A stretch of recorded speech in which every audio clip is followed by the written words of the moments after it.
இப்போ இந்த கோவிலில் எல்லா நேரமும் பலியிடும் பழக்கம் இருக்குது. அதுவும் நாம் இங்கே பலியிடுற மாதிரி கோழி ஆடுகள் அதையும் தாண்டி எருமை மாடுகளை, ஏன்னா அவன் மகிஷாசுர மர்த்தினி காளி அப்படின்றதுனால மிகப்பெரிய உக்ர காளியாக இருக்கக்கூடிய அன்னை காமாக்கியா தேவிக்கு எருமை மாடுகளை பலியிடும் பழக்கம் இன்னைக்கும் இருக்குங்க. நம்மளுடைய குருமார்கள் கிட்ட ஒரு மந்திரம் கற்றுட்ருப்போம். அந்த மந்திரத்தை நாமும் தினமும் சொல்லிக்கிட்டே இருப்போம். ஆனால் அந்த மந்திரம் சித்தி ஆகலை அப்படின்னு சொல்லுவாங்க. நீங்கள் எந்த மந்திரம் சொல்லி கொண்டிருந்தாலும் அந்த மந்திரம் சித்தி ஆகணும் அப்படின்னா காமாக்கியா தேவி கோவிலில் போயிட்டு அந்த மந்திரத்தை சொல்லும் பொழுது மிக விரைவில். ஒரு சிலருக்கு என்னடா இது ஒரு பெண்ணுறுப்பை வணங்கக்கூடிய கோவிலுக்கு நான் போகணுமா, இதெல்லாம் ஒரு கோவிலா, இது ஒரு மூட நம்பிக்கை அப்படின்னு ஒரு தோணும். இது மூட நம்பிக்கை அப்படின்றதை விட இன்றைக்கும் மூடி இருக்கக்கூடிய கோவிலுக்கே லட்சக்கணக்கில் பேர் வராங்க அப்படின்னா அந்த கோவில் எவ்வளவு சக்தியானதா இருக்கும் இல்லையா? எந்த ஊர்ல இருந்தாலும் உலகத்தின் எந்த பகுதியில் இருந்தாலும் அவங்களுக்கு தெரியும் அம்புபாச்சி மேலால கோவில் நடை 3 நாள் சாத்தி இருக்கும், அன்னையை தரிசனம் செய்ய முடியாது அப்படின்னு தெரியும். ஆனாலும் லட்சக்கணக்கில் பேர் இரவும் பகலுமாக இருப்பாங்க. அத்தனை பேர் உட்கார்ந்து தியானம் செய்யறாங்கன்னா அன்னை மா காமாக்கியா தேவியின் சக்தி எந்த அளவுக்கு இருக்கும்னு பாருங்களேன்.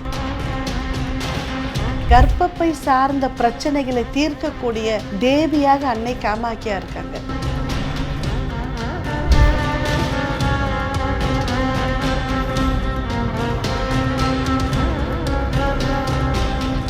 ரியல் ஒன் ஆன்மீகம் அன்பர்கள் அனைவருக்கும் இனிய வணக்கம். இந்த பிறவியில் நம்ம எல்லோருக்குமே அம்மா ரொம்ப முக்கியம். அம்மா தான் இல்லையா? அம்மானா நாம் என்ன வேணாலும் செய்யறதுக்கு தயாராக இருப்போம். நமக்கு அளவு கடந்த அன்பு, எந்த ஒரு எதிர்பார்ப்பும் இல்லாத அன்பு நம்மை பெற்ற தாய்கிட்ட இருக்கும். ஆனால் இந்த ஒரு பிறவியில் தான் அவங்க நம்மளுக்கு அம்மா. இந்த ஒரு பிறவியில் நமக்கு அம்மாவாக இருக்கிறவங்க கிட்டேயே நம்ம இந்த அளவுக்கு அன்பை காண்பிக்கும் பொழுது நம்முடைய எல்லா பிறவிகளிலும் நமக்கு தாயாக ஒருத்தி இருக்கிறா அப்படின்னு வச்சுக்கோங்களேன். அவளை நாம் இந்த பிறவியில் தெரிஞ்சுக்கிட்டோம் அப்படின்னா அவளை பார்க்கணும் இல்லையா? அப்போ எல்லா பிறவிலையும் நமக்கு தாயாக இருப்பது அகிலாண்ட கோடி பிரம்மாண்ட நாயகி இல்லையா? ஆதி பராசக்தி. அதனால தான் அன்னை உமையை, அன்னை உமா தேவியை முழு முதற் கடவுளாக வணங்கக்கூடிய சாக்தத்தில் இருக்கிறவங்களுக்கு அன்னையின் சக்தி பீடங்கள் அவை அனைத்தையும் வணங்கணும், வாழ்நாளில் ஒரு முறையாவது தரிசனம் செய்யணும் அப்படின்னு நினைப்பாங்க. ஏன் சக்தி பீடங்களை தரிசனம் செய்கிறோம் அப்படின்னா அதுக்கு பாருங்களேன், சக்தி பீடம். அப்போ மிகப்பெரிய அளப்பரிய சக்திகளை தன்னகத்தே கொண்ட இடங்கள். எதனால் அந்த இடங்களுக்கு அவ்வளவு பெரிய அளப்பரிய சக்தி கிடைச்சது அப்படின்னா நம்மள எல்லோருக்கும் தெரிஞ்சிருக்கோம். நம்ம திருவிளையாடல் படம் பார்த்துருப்போம். தட்ச பிரஜாபதியின் மகளாக அன்னை ஆதி பராசக்தி பார்வதி தேவி பிறந்திருப்பாங்க. அப்போது தன்னுடைய கணவனான சிவபெருமானுக்கு அவர் யாகம் செய்யும் பொழுது சரியான அபிர்வாகத்தை கொடுக்கல அப்படின்றதுனால தன்னுடைய தந்தை செய்த யாகத்திற்கு தன் கணவன் பேச்சை மீறி அவங்க அங்கே போகும் பொழுது அவர்களுக்குரிய மரியாதை அங்கே கிடைக்கல.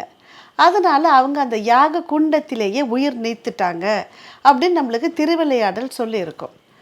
அப்போது அன்னை ஆதி பராசக்தி பார்வதி தேவி தன் உடலை யாகம் நடந்த இடத்திலேயே உயிர் துறந்ததை கேள்விப்பட்ட சிவபெருமான் ரொம்ப கோபமாக என்ன பண்ணுறதுனே தெரியாது அவருக்கு, மிகப்பெரிய தாண்டவம் ஆடுவார். அப்போது இந்த உலகம், இந்த பிரபஞ்சம் முழுவதும் ஊழிக்காலம் மாதிரி பெரிய இருட்டுக்குள்ளே போயிடும். எந்த உயிரும் தோன்றவும் செய்யாது, மறைவும் செய்யாது. அப்போ எல்லாமே ஸ்தம்பிச்சு நின்றுரும்.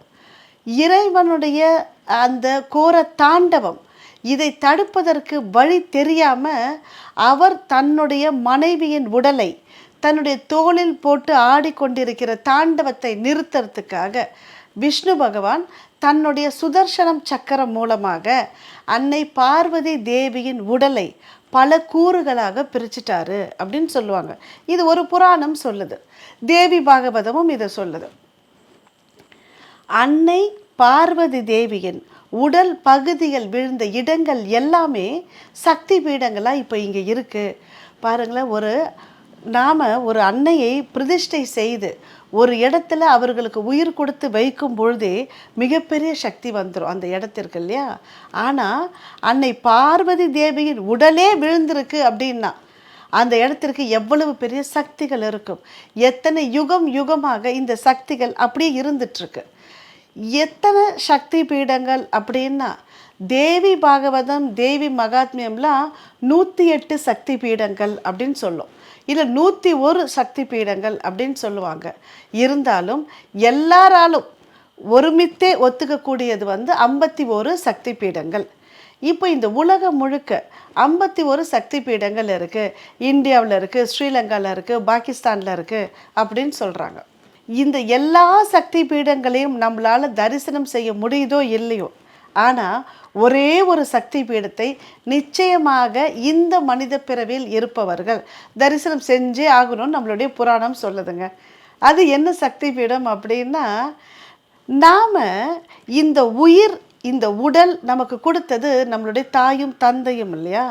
நாம் எல்லோருமே இயற்கை முறையில் நார்மல் டெலிவரி ஆகக்கூடிய எல்லோருமே தாயின் பெண்ணுறுப்பின் வழியாகத்தான் நம்ம வந்திருக்கோம் இந்த பூமிக்கு.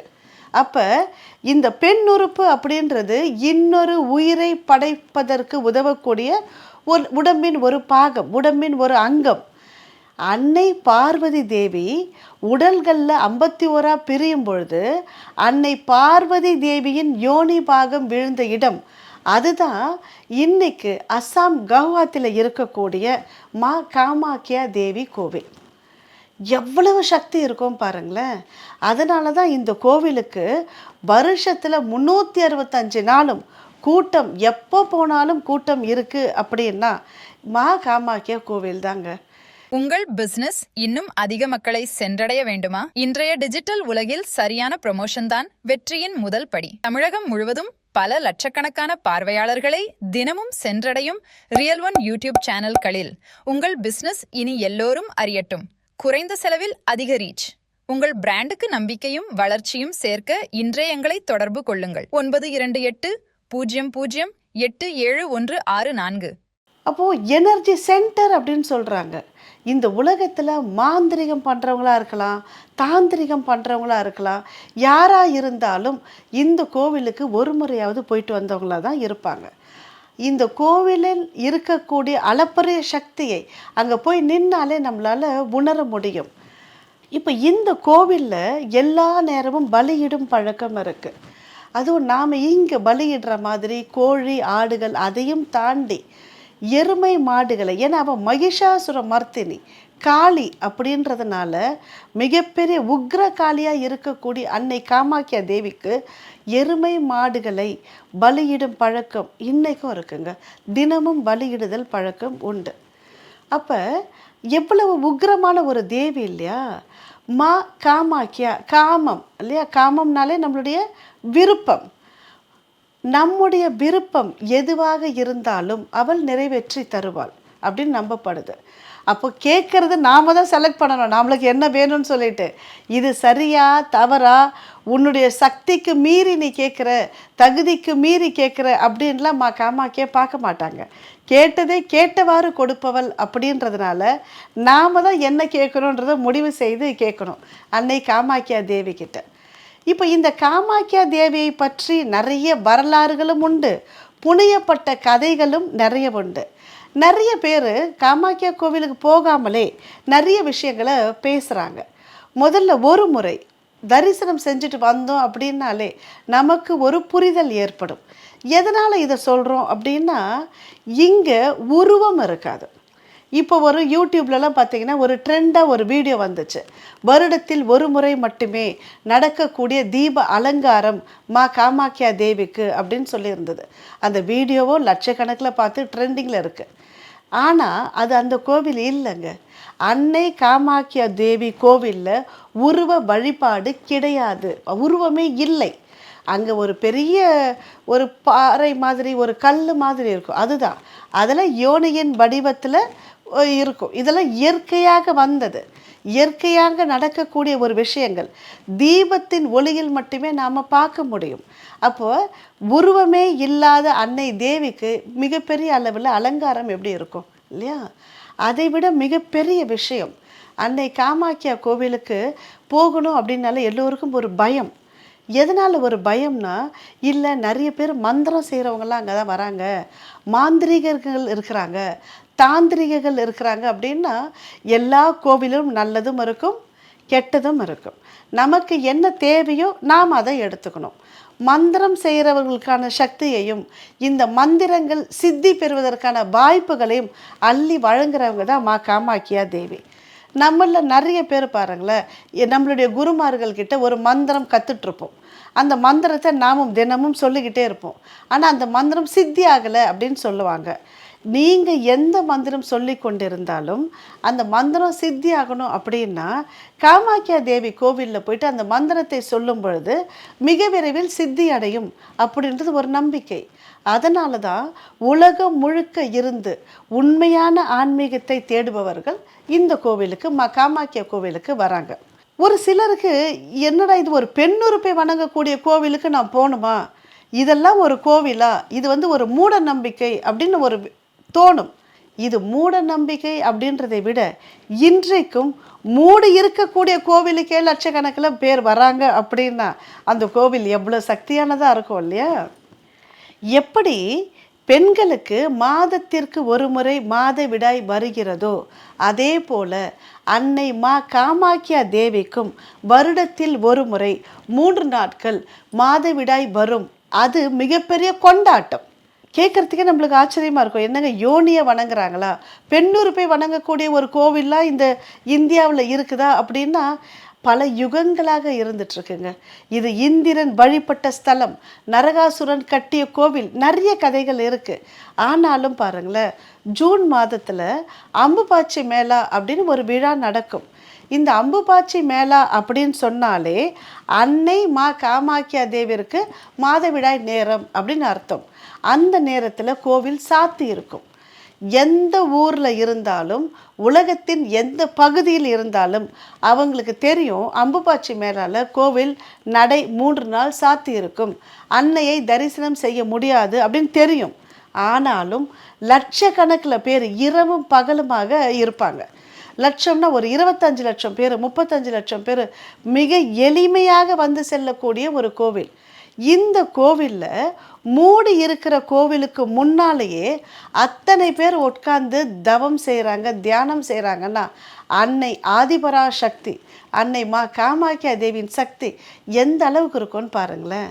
ஏன்னா இவ காளிகளின் உச்சம், தாந்திரிகத்தின் உச்சம். அதனால தான் இந்த கோவில் தாந்திரிக பூமி அப்படின்னு சொல்கிறாங்க.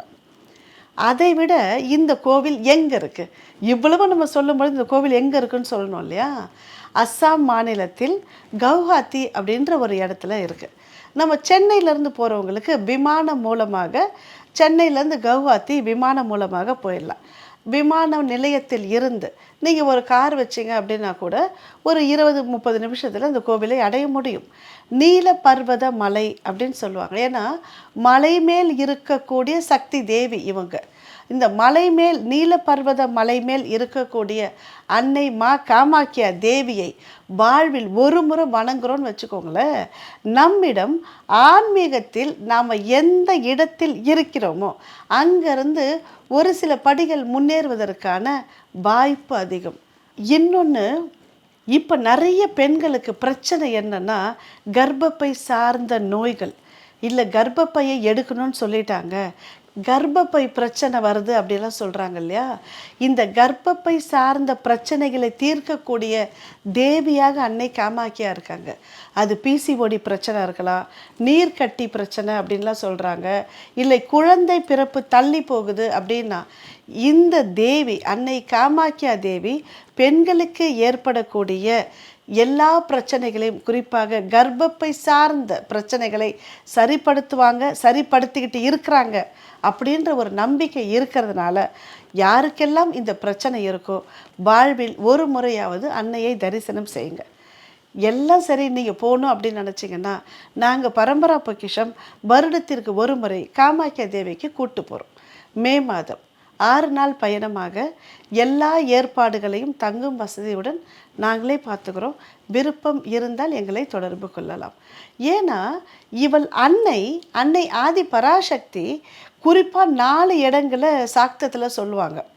4 மகா ஆதிசக்தி பீடங்களை தரிசனம் செஞ்சிருங்க அப்படின்னு. ஆனால் நம்மளால் அந்த 4 இடங்களையும் தரிசனம் செய்ய முடியவில்லை அப்படின்னாலும் இந்த ஒரு சக்தி பீடத்தை தரிசனம் செய்தாலே, இதுதான் ஸ்ரீசக்கரத்தில் எப்படி தாய் சக்கரமாக ஸ்ரீசக்கரம் சொல்கிறாங்களோ, சக்தி பீடங்களில் தாய் சக்தியாக இருக்கக்கூடிய காமாக்கியா தேவியை வணங்கி, காமாக்கியா தேவியை சுற்றி தசமகா காளிகளுக்கான 10 கோவில்களும் நீலபர்வத மலை மேலேயே இருக்குது. வாழ்வில் ஒரு முறை தரிசனம் செய்து வசந்தமான வாழ்வு வாழ்வோம். ஆரோக்கியமான ஆனந்தமான வாழ்வு வாழ காமாக்கியா தேவி நம் அனைவருக்கும் அருளை வாரி வழங்கட்டும். இந்த அற்புதமான வாய்ப்பை தந்துள்ள இயற்கைக்கும் மலர்களுக்கும் என்னுடைய அனைத்து குருமார்களுக்கும் நன்றிகள். உங்கள் பிசினஸ் இன்னும் அதிக மக்களை சென்றடைய வேண்டுமா? இன்றைய டிஜிட்டல் உலகில் சரியான ப்ரமோஷன் தான் வெற்றியின் முதல் படி. தமிழகம் முழுவதும் பல லட்சக்கணக்கான பார்வையாளர்களை தினமும் சென்றடையும் ரியல் ஒன் யூடியூப் சேனல்களில் உங்கள் பிசினஸ் இனி எல்லோரும் அறியட்டும். குறைந்த செலவில் அதிக ரீச். உங்கள் பிராண்டுக்கு நம்பிக்கையும் வளர்ச்சியும் சேர்க்க இன்றே எங்களை தொடர்பு கொள்ளுங்கள். 9280087164.